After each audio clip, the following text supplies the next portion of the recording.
In this video, I'm going to show you how to apply UV mapping to a mesh in Blender.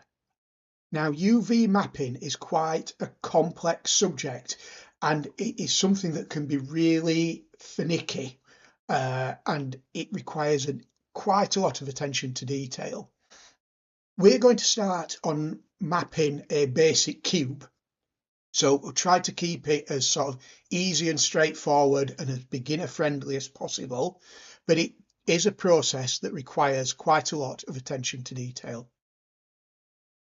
But first of all, what is UV mapping? Well, UV mapping is the process of taking a two-dimensional image and applying it to a 3D object. The image in this case is known as a texture. And in this video, I'm going to apply this dice texture to this cube.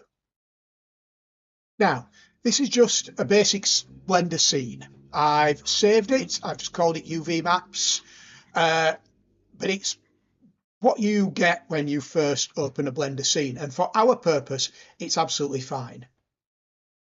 And the first thing I'm going to do is I'm going to apply this image to the cube, and I'm going to do that by clicking the cube, clicking the material tab, this dot here where it says base color, I'm going to pick image texture,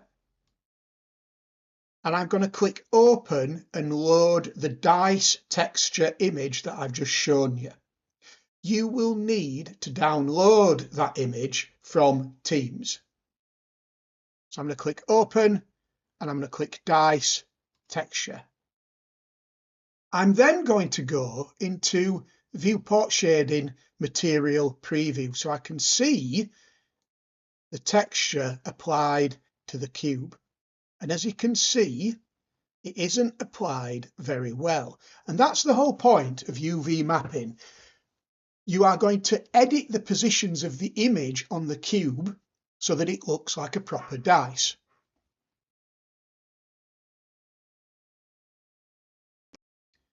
Now, this is where it gets quite complicated. And there is a lot to follow, so you'll need to keep coming back and forth to this video and making the amendments on your model. So I'm now going to go into the UV editing mode by clicking on this tab here. And you'll see that you can see the cube, but you can also see this panel here, which I'm going to talk a little bit more about in a short while. At the minute, we can't see the texture on this cube, so we need to press Z and go again into material preview, and now we can. And then I'm going to move my cursor over this cube, tap U, and I'm going to go to Smart UV Project. You'll see this box appear.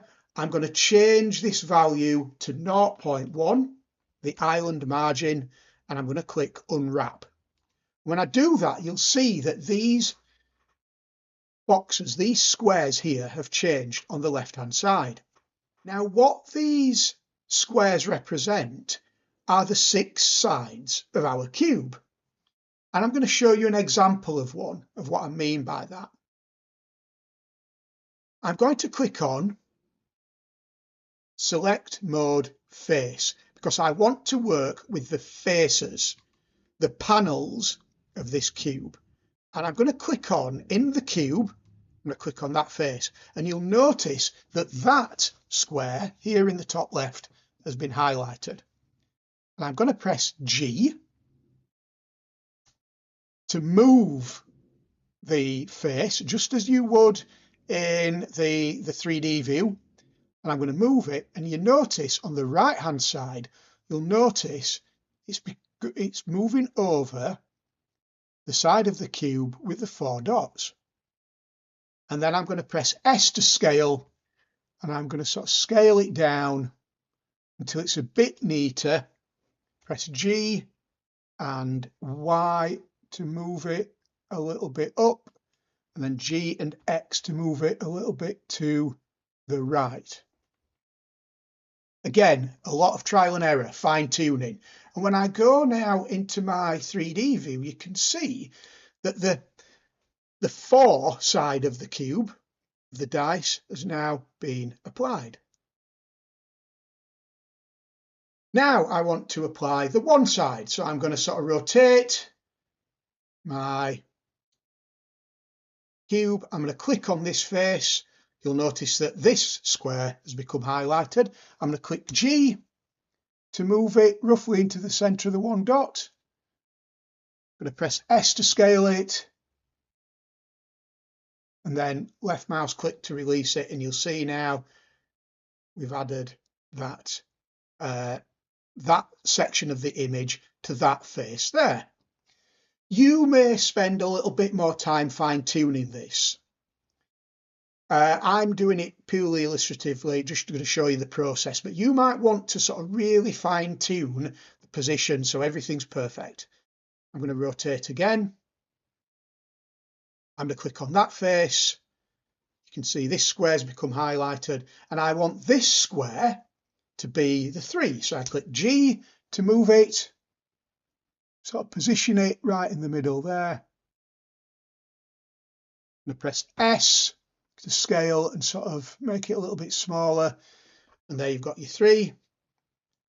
And I'm going to do the 6 by clicking on that face there. You can see the square's been highlighted, the face has been highlighted over here. I'm going to click on that, and I'm going to press S to scale. And again, it's not perfect. You guys might want to take a little bit more time with it and getting it a little bit more spot on. You can zoom in and out just by rolling the mouse to get a bit of a closer view. I'm going to rotate it to the right, click on that face, press G, move it, S to scale, G and Y and X to move it across the X axis. And last but not least, side 5, G to move it, and S to scale.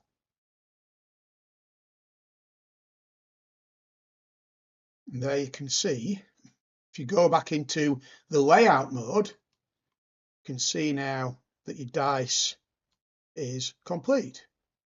I'm going to press Ctrl and S to save.